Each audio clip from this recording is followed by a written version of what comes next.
Welcome back नाज़रीन। Bulletin की बाकायदा शुरुआत कंदासीं अहम ख़बर से। मीरपुर माथिले में शहीद साफ़ी नसरुल्लाह गडानी के कत्ल केस की ॿुधणी थी आहे। फरियाद निमाई पठाणी गडानी वकील अब्दुल्ला घोटो जांच ऑफिसर ऐं जवाबदार पेश थिया आहिनि।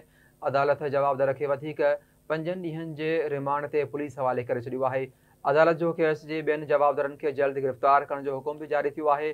अहम ख़बर आहे, मीरपुर माथिलो खां शहीद साफ़ी नसरुल्लाह गडानी जी कत्ल केस की ॿुधणी थी आहे। फरियाद निमाई पठाणी गडानी वकील अब्दुल्ला घोटो जांच ऑफिसर ऐं ॿिया जवाबदार पेश थिया आहिनि। अदालत जवाबदार के 5 ॾींहनि जे रिमांड ते पुलिस हवाले करे छॾियो आहे। अदालत जो केस जे ॿियनि जवाबदारनि खे जल्द गिरफ़्तार करण जो हुकुम ॾिनो वियो आहे।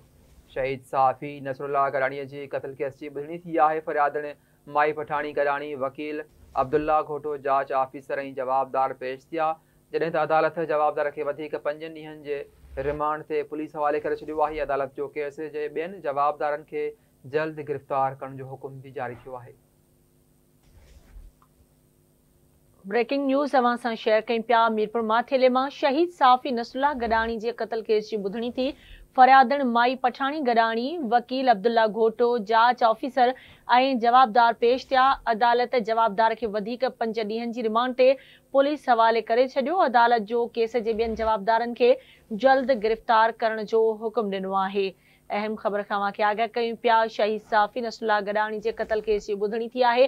फरियादन माई पठाणी गडानी वकील अब्दुल्ला घोटो जांच ऑफिसर ऐं जवाबदार पेश थिया।